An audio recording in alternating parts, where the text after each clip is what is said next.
Just one more day. The power is in just one more day. Don't need to have the whole book written, stories told, or city built. It's not about one universal solution to all your problems. It's about continuing forward until the breakthrough. It's about knowing that when it feels most hopeless to go on, that's precisely when it's most important to do so. The world is not asking of you everything, just something. So give it something. Keep yourself in the game. Keep your head up and your eyes open. Keep your feet moving, even if you don't know where they may be leading you. You need not a billion answers, but one breakthrough. One breakthrough. See, we all fall. We all lose our footing. Life can be tough. And being that this is par for the course, the contract we signed before we breathed our first breath of air, it's a fool's errand to exhaust energy on the occurrence, to be angry at the situation, to feel bad about yourself for wandering there. No, it's about recognizing where you are and then finding it within yourself to step away. 1 foot closer to the breakthrough, to recapturing what matters. When things become too big, we simply shut down. Complexity is crippling. But truth be told, the path is not complex. Our manufactured interpretation is what's complex. So simplify. Step forward one more time, a little bit closer to the breakthrough. A little bit nearer to the light at the end of that tunnel. Remember, there is no all-encompassing formula. What there is the strength that emerges from one's willingness to inch forward. When all seems dark, when temporarily you've forgotten what that sense of excitement feels like, when the thrill of progress seems foreign, shut off the mind. This isn't the time to weigh pros versus cons or this versus that. Move into the haze, trusting that what you need will reveal itself. Because as long as you don't stop, it most certainly will. You'll find yourself again, your path again, things will make sense again. But that right is earned now. When we're tired, worn, in our solitude, beaten down, we might not be able to see it in the moment, but that's when the beautiful things are made. So trust that you are the designer you've been looking for all along.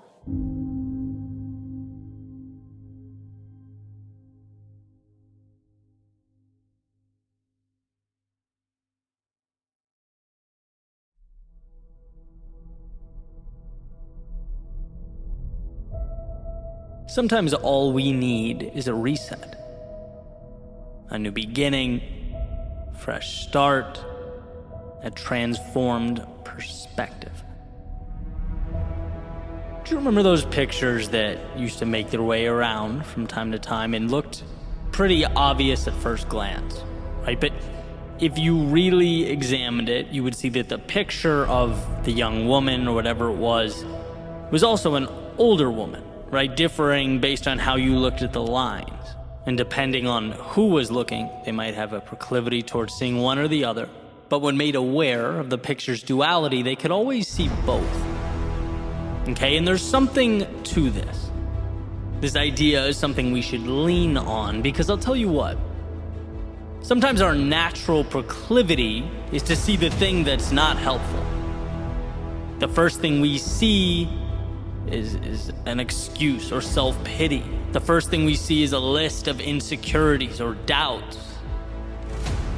And we have to remember to take a step back and look again, to examine harder. Because it's amazing how differently things evolve when you make a point to see their value. For example, let's say someone has something you want, something you wished was yours. Right? And maybe your default is, you are less than. Your life is not what it should be. But if you step back and looked again, you would see a few things. One, we're all running different races.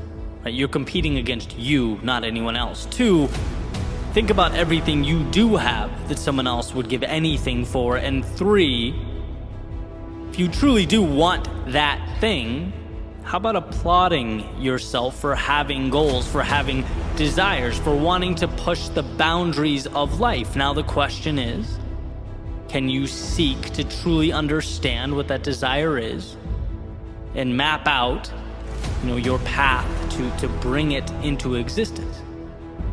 This is nothing but an opportunity, right? And how could it be anything else? Life's challenges, life's losses, they are wins. They contain within them the DNA to create change, to progress. But one must be able to move beyond the instinct to label it a problem or a net negative. There are and will always be wins where you choose to see wins. As I've heard Tony Robbins mention on many occasions, this isn't closing your eyes and saying, there are no weeds, there are no weeds, there are no weeds, when your garden is full of them. No, it's understanding a simple truth. You'll never leverage value that you don't believe is there. Seeing it is always step one, because it gives you a foundation to stand on as you build. It's picking up the pen and starting that next chapter. It's choosing your worldview. If you lose money, how would one react to, I can't believe it's gone, things will never be the same, my life is over? Versus, okay, obviously I learned how to acquire it in the first place. Time to do it again. I'm wiser, I'm more aware, and life is abundant. The person that wakes up thinking the former would probably have a hard time getting out of bed. The person telling herself the second story would be motivated to go make things happen. Her worldview has incentivized her. That's why thoughts become things. How we think directly translates into how we act, and our daily actions become our reality. Look, we've all found ourselves in situations where we struggle to see the good in things, where life knocks us down and the opportunity seems to hide itself. But that's exactly what it's doing, hiding itself. It is there, it's always there. It's there when you've lost something, it's there when you've taken a wrong turn. You get the point. And I'm going to differentiate here between simple and easy, because the idea of stopping and forcing yourself to find the positive, it's simple, but it's not easy. It's oftentimes not the natural thing to do. But if you can ask that of yourself, you will find the wins that others walk right by. You'll be the change you want in yourself, because the outside world will act as the toolbox to make that happen. Remember, we often can't control what the world gives us, but we can always control what we do about it. And that ability is what I believe separates human beings and their level of growth, success and achievement. Right? Next time you find yourself down and out, sure, do your thing, handle it how you must. But don't forget that golden rule. It's not what you look at, it's what you see. And when you examine the world around you, point to one, however small, value add that will pick you up, get you back on your feet, and move you forward to that more ideal reality.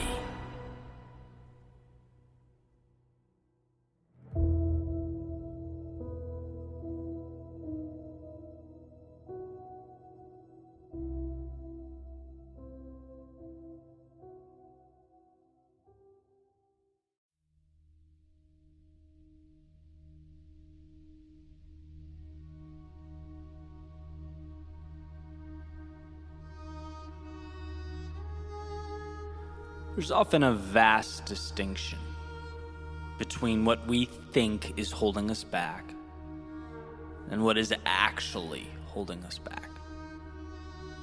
And that may even be putting it lightly. Most of the time, we're just plain misinformed.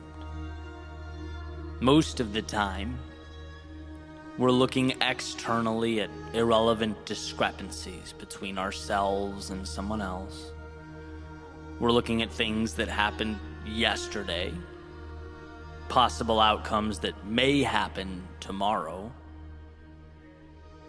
We're creating entire stories, crafting narratives, building hostile worlds that simply don't exist. When what we need is simple: to give ourselves permission. To let ourselves walk out that front door and towards what we long for.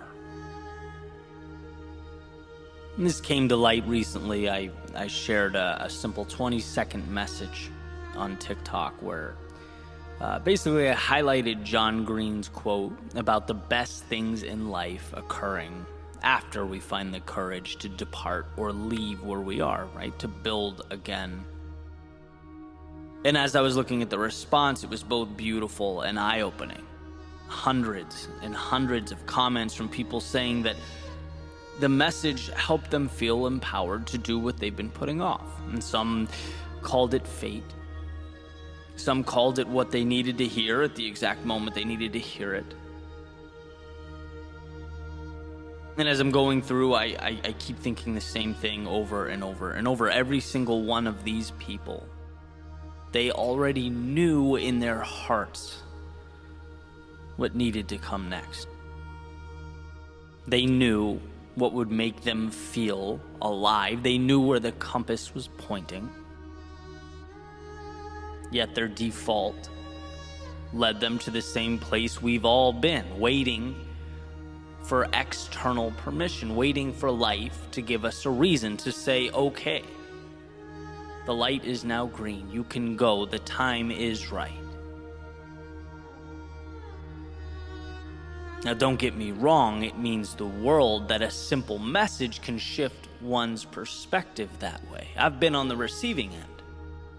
I was stuck looking for some type of guidance. We all have, but I think we'd all agree that if that guidance helps us get back on track, then the real question should be, how do we live so that we can stay to the best of our ability on track? Find ourselves less prone to those occurrences, more confident in ourselves, in our dreams, in where we're going. And for me, it's been understanding that in my life, I am the one that creates, signs, and sends the permission slips. I say go. And when I remember that, I'm free to do what's best for me. I'm simultaneously the architect and the pieces, the wind and the sail. See, you don't need a reason to walk out of a relationship you're not happy in. You don't need a reason to leave a job that's not pushing you to be who you most want to become. You don't need a reason to change a habit or reinvent yourself or begin again. No, all you need is the courage to green light what your heart already knows it wants. We think that the external world has the answers for us, when in reality, we've had them the whole time. We just want something to point to say, see, I was right. But we don't need to be reactive. We can be proactive. You can be the one that lights the fire. When you follow your intuition, your heart, your sense of purpose, life conforms because it has to conform. When you become an immovable object, life around you moves. It makes way, and if it doesn't, then you go back to the drawing board, you adapt and adjust. And that's the beauty of life. That's how we build meaning, trusting ourselves to walk into that resistance. Because the friction and the headwind is never what's holding us back. Are they uncomfortable? Yeah. At times. Does it scare us? Sure. It's supposed to. But it's not what holds you back. Waiting for someone or something to come along and greenlight your journey through life is what holds you back. And it's funny, I think we again and again overlook the simplest of truths. The hardest part is starting. It's convincing yourself that one, it's possible, and two, you're worth it. Everything else you face from the second you walk out that front door can be conquered. In fact, we ourselves grow along the way so that we can rise up and meet the demands of life, but it's unquestionably doable. That thought as you look out the window, right? What if the worst case scenario happens? It can't. Because the worst case scenario is sitting in that seat your whole life, looking out the window and imagining a world where you found the courage to be more, to explore, to live life as it was meant to be lived. But let's say that what we fear does come to fruition. Then I ask, what are the odds it's reversible? Probably high. Let's say I want to start a podcast and I finally work up the courage and I get my mic and I start my show and no one listens. But I keep going and I keep going and nothing sticks. And most importantly, I learn, look, I'm really not crazy about this idea. It wasn't what I thought it was. It's not me. Okay, perfect. Now you know. And sure, it took time to learn that lesson, but you have the rest of your life to continue the beautiful experiment, to search for what lights you up.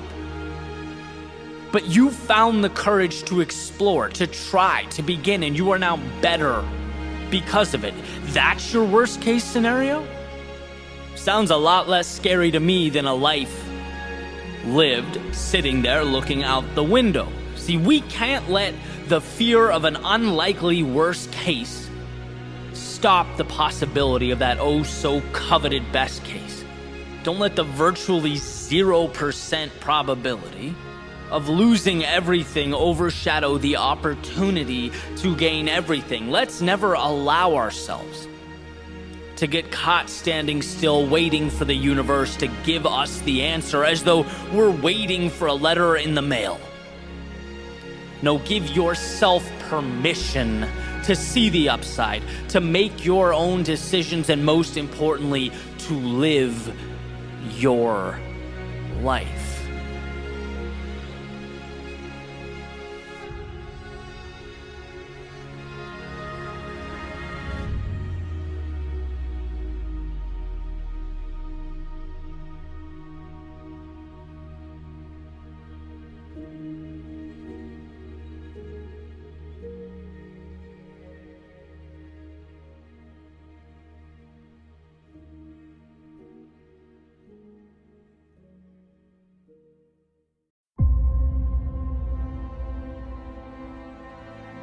There's a quote from Henry David Thoreau that I've learned to love over the years. He says, "We are constantly invited to be who we are." Meaning, essentially, there is always a hand, reaching out to invite us to leave the confinement we've allowed to become our lives, the pressure of the outside world, and attack a world that means the most to us, not obligatory, but for the opportunity. Because it's there, it's perpetually available, and that's what Henry David Thoreau means. And what's interesting is the second we lose sight of this, our lives become consumed with things that really have no relevance to our goals or our objectives. In fact, the daily routine becomes the goal. It's the box that needs to be checked to feel accomplished. We do things because, isn't that what you're supposed to do? Adhere to rules and processes and guidelines, almost like we forget why that routine matters. Like we forget the car has to go somewhere of relevance. You don't just get in and drive it to drive it. That doesn't make sense. And a friend of mine recently showed me this book of insights from different photographers. It's called The Photographer's Playbook, and it's life lessons that helped each one of them along the way. And one that stood out to me specifically was Andrea Parleto. And she talked about a concept called hibernation, or cutting off, temporarily leaving your day-to-day or your craft, so that all the have-tos and the should-bes can dissipate, and you can ask yourself the question that we so quickly lose. The question that should be the target, that should be the foundation we build upon. Who do you want to be? Because when all is said and done, and you're looking back, that's what will matter. That's what will dictate your happiness. Not that you were 5 for 5 on your checklist every day on your 20s, 30s, 40s, and on, right? No, what does it look like when you peel that back? What does it look like under the surface? What makes you, you? And sometimes we have to step back, go away, leave the day-to-day world we've created to see life from a different angle. Eliminate the steps, the requirements, the technicalities, and what are you left with when you put your head on the pillow at night? What makes you smile? Bronnie Ware states in her book, Regrets of the Dying, that not living a life true to oneself was one of the greatest regrets people experienced. Isn't it worthy of your time, your attention? Don't you owe it to yourself to make sure that your vision is defined and your actions support that? See, anyone can move just to move, and anyone can breathe just to breathe. But the ones who make the most of each step, each breath, they put themselves in position to live life differently, to accept the invitation to be who they truly are, to take their inspiration, their gifts, and their dreams, and never look back.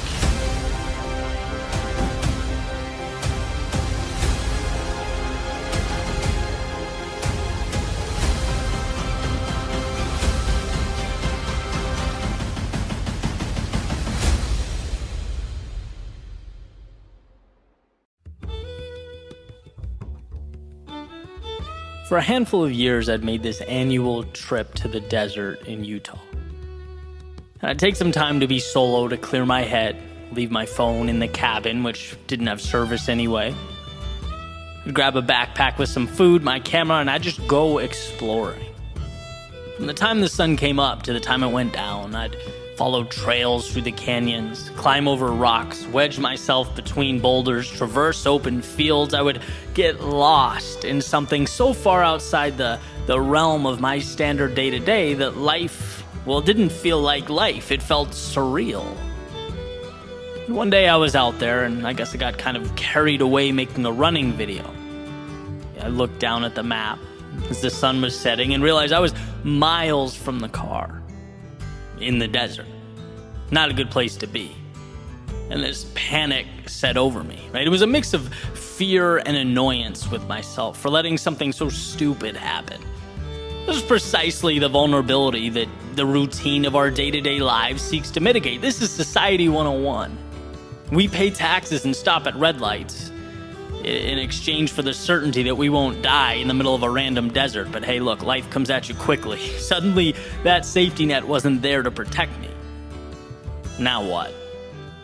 I started running in what I believed to be the general direction I came from. Backpack full of camera gear and empty water bottles bouncing up and down with each step. My heart was pounding so fast that it felt like a movie. It didn't feel real, and as the sun lowered itself behind the mountains, I wasn't quite sure what it would leave for me. Look, we know obstacles hurt, but the unknown really hurt. In the sky, it turned this beautiful blue, purple, otherworldly color. I guess it was the landscape saying goodbye before it faded to black. And I knew it would be black, like can't see the hand in front of your face black. And as I continued on, the night sure validated my concerns. I had to stop running. I had to walk because I could no longer see the bushes and rocks I was stepping over. Eventually I paused for a second, reeled myself in, put my hands on my hips, sighed, looked up. Noticed something I never really had before. The sky. Well, that makes zero sense, one might think, considering I'm a human being and I live on Earth where there's very clearly a sky, but no, not like that. Not like Utah desert sky.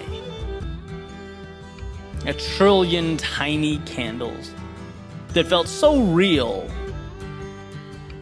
that I felt for the first time nothing separated them from me. I was a part of it. I was immersed in a blanket of stars.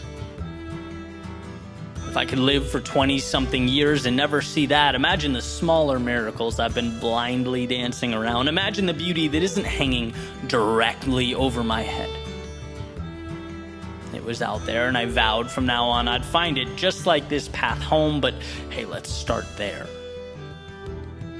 And perhaps in the moment was that I felt part of something bigger than my mini crisis. Or maybe it was because common sense had finally set in. But I got this feeling of calm. By momentarily losing myself in the stars, I came back down to Earth.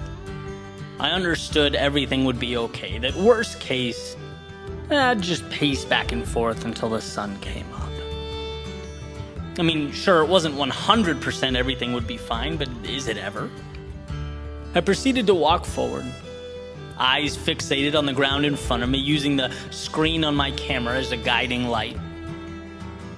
Perhaps this wasn't the right path, but at this point it was the one I had committed to. Some time went by, and I saw in the distance what I was pretty sure was either a cell phone or a flashlight, which I know, what a concept. I followed it, more sure of myself with each step forward, eventually passing a sign indicating that the trailhead was a quarter of a mile in the same direction. I paused again and smiled to myself. Ultimately, I found the parking lot, hopped in the car, just as the odds suggested I would, and I departed for my mini adventure. As I was driving back, windows down, headlights cutting through the darkness, the only sound, the tires making their way over the gravel below, I sat there thinking and realized I actually felt sad. Felt like I wasn't ready to depart that little journey. That I needed that uncertainty in my life. I needed to conquer something new. I thought about the abrupt panic, the wolves, rattlesnakes, and scorpions that danced around in my head. And how such a small, almost laughable step outside of my comfort zone felt like a tremendous leap. I guess our most important moments come when we least expect them. And while I learned a lot about myself that night, I learned that there will be times we find ourselves wandering through the darkness of life, maybe ill-prepared, angry at ourselves for not foreseeing that things would unfold the way they did. But these obstacles are most likely solvable and small in the grand scheme of things, and that's not even the most important part. They are the gateway into our souls. into the ecstasy and the adventure that live outside the confines of parameters and checklists and routines. They remind us to look up and see what really matters, to peel back the manufactured must-haves we erroneously bow down to. I had to live that moment to understand what it meant, to see that the things we most fear are the things we most need. That real dreaming, it happens when we're awake, and that anytime you feel abandoned or lost or alone, look up at that blanket of stars. Realize they're not against you, but a part of you. A beacon of hope along the way. And know they can't promise you answers or guaranteed outcomes. But I can promise you, you wouldn't want that anyway.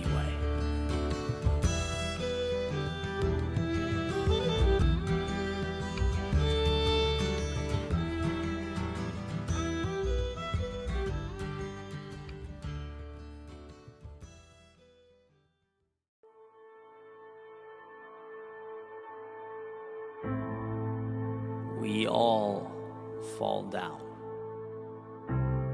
but only a few choose to get back up.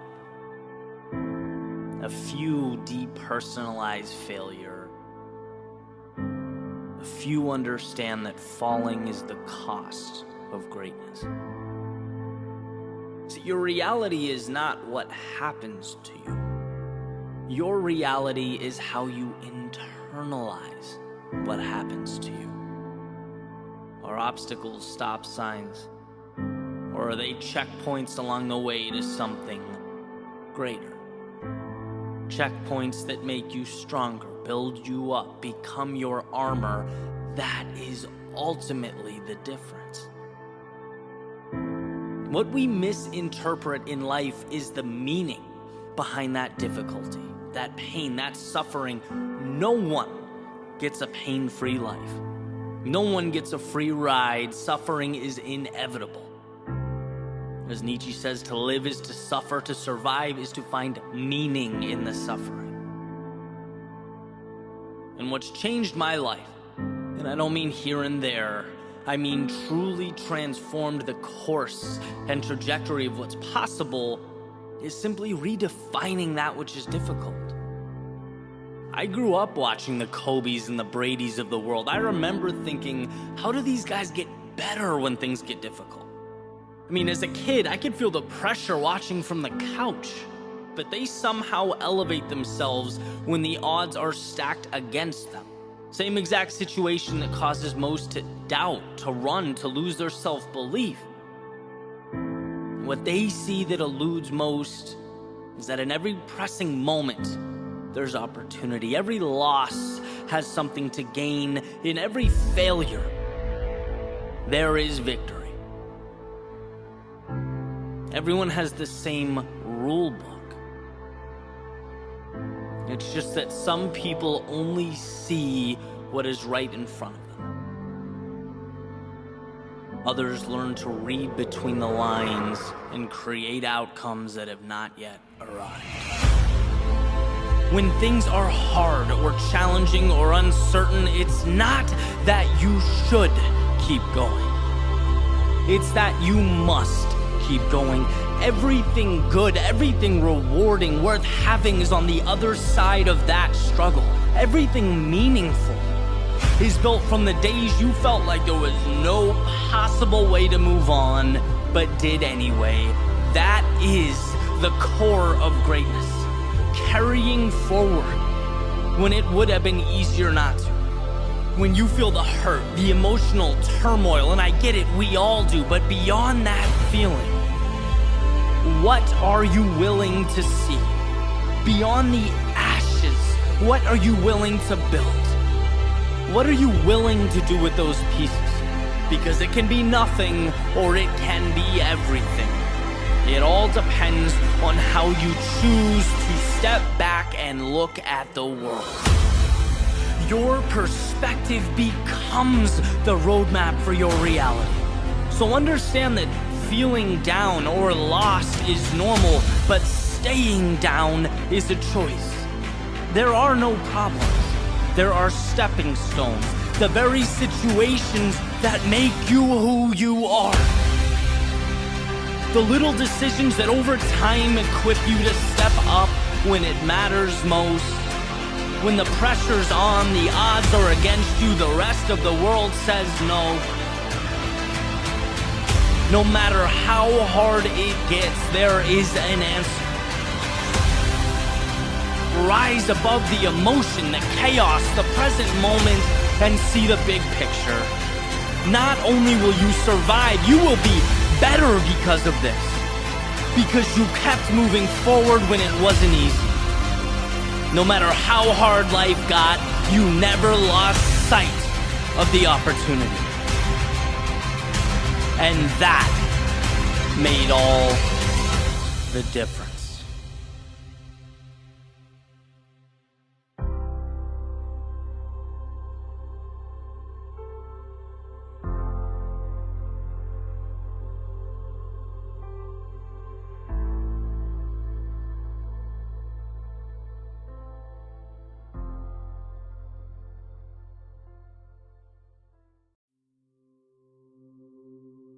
You weren't put here to live in the shadows of life, to exist beyond the sun's grasp, to stay on the outside, looking in. No, you weren't put here to live in the shadows of life. It's important to remember the difference between now and forever, the distinction between today and tomorrow, because from time to time they look deceptively similar. Especially when we inevitably find ourselves in the darkest of times. When despite our best efforts, our world is reduced to shadows, void of hope. When tomorrow and today have merged into one endless entity, it always seems to be in these times that we forget that right now is just a moment, not an assigned permanence, but a bridge to something great. As Viktor Frankl says, if there is meaning in life at all, then there must be meaning in suffering. We all suffer, we all hurt, we all go through periods of time where we can't see or hear or feel anything beyond the darkness we find ourselves in, but it's there. Darkness cannot be defined without light. It's in the definition. Darkness is a partial or total absence of light. They need each other, darkness and light. The one thing that can bring darkness to its knees is out there, everywhere, all around it. And if there was ever a reason to be hopeful, enthusiastic, if there's ever a reason to believe, it's that a new life is always a light switch away. It's that darkness is as temporary as the day. And the antidote requires only that you believe it to be true. Only that you find the resolve to reach one foot out, to remind yourself of the sun's warmth and the infinite beauty of a world beyond this temporary darkness, because you weren't put here to live in the shadows of life, but to re-emerge like a rocket through the Earth's stratosphere, to swing from star to star like life is a playground and you make the rules. And I think when we look back, we'll be nothing but grateful for those times of darkness. They, in a sense, prepared us for the road ahead by giving us what we need most: perspective, life lessons, a roadmap to follow. Because you don't appreciate the light, the sun, The clear blue skies, the wind on your face, the sound of the waves, the chirping of the birds. No, you don't see the beauty in any of that until, even if for a moment, it is taken away. You don't learn about life's abundance until you come face to face with scarcity. You don't learn to give until you've had your world taken away. You don't learn to love until you've experienced heartbreak. You don't learn courage until you've been overcome by fear. You don't learn to grow until you've been truly stuck. You don't learn to believe until you've looked in the mirror and doubt peers back. You don't know who you are until you learn what you're not. See, everyone finds themselves having wandered into the dark, sometimes of their own volition, sometimes of fate. But like leaves changing color in the fall, the earth on its journey around the sun, a wave emerging and falling back into that which it came, it is not an end, but a beginning. Life's way of preparing us for what's to come, introducing us to the infinite possibility of tomorrow, because you weren't put here to live in the shadows of life,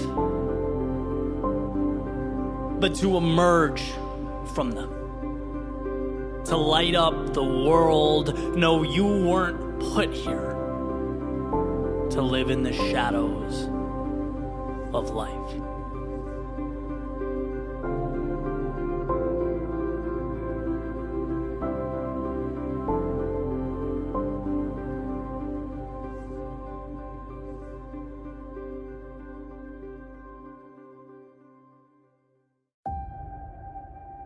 When the ground beneath us shakes, we crave stability.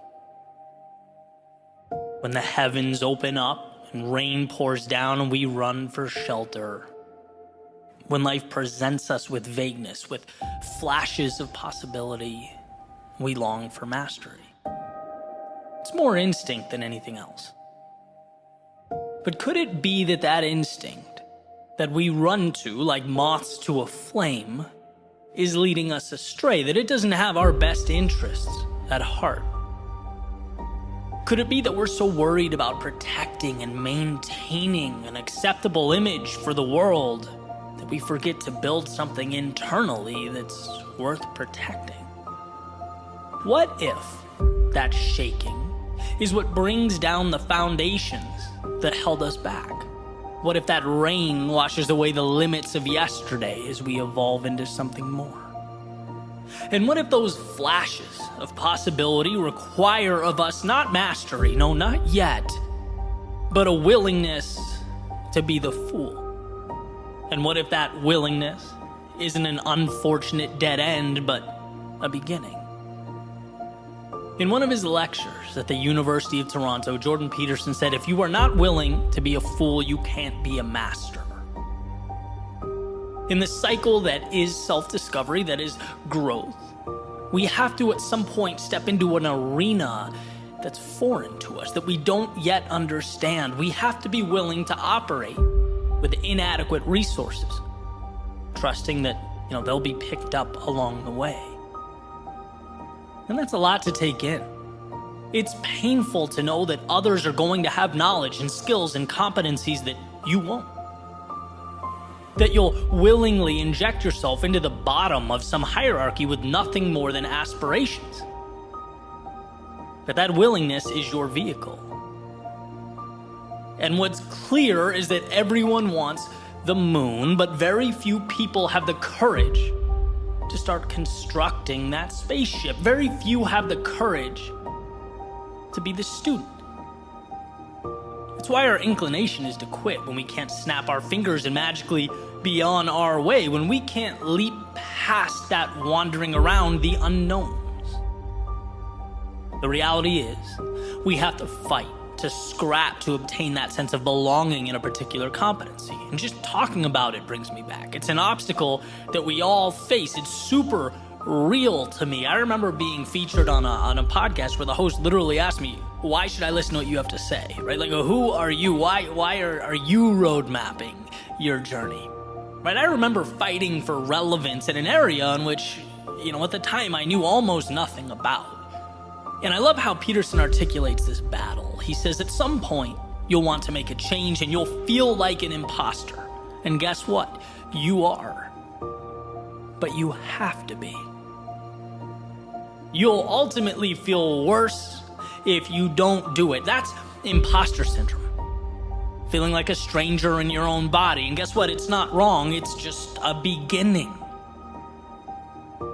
I like explaining it like jumping into a cold pool. It feels uncomfortable at first. It feels out of place, but then things normalize. They become comfortable. And what's the other option? To fear that minute of discomfort and never jump in?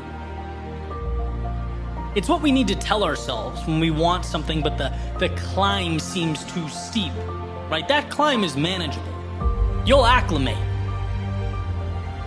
The adversary's pushing beyond that fear of starting anew, taking your limited understanding, bringing it to the base of that mountain, a new Goliath, and looking up with confidence. And the question is, can you be foolish enough to do that? And once you've made that ceiling your next floor, will you be foolish enough to do it again and again and again? And breaking through that fear, knowing that stumbling around for a period of time doesn't kill you, it's required. It's the inability to show weakness or appear vulnerable. That's what chips away at you for a lifetime. If you want more, immerse yourself in that cycle of mastery. Start at the bottom and ascend. And when you approach the top, separate yourself and find another ceiling to chase. Replant a seed. Play the role of the fool again. This is the formula for growth, for prosperity, for fulfillment. This is the pathway to anything of substance. You take your L's, you embrace your critics, you swallow your pride, and move towards a tomorrow that far exceeds today. As your reality changes, your perception changes, the company you keep changes, you'll start to see that what's around you is made by people who are willing to fail and fail often. Our world is one devised by those who could put pride on hold. By those who were humble enough to crawl through the unknown long before they ran anything. Who knew that before they played for any title or championship, they must first play the fool.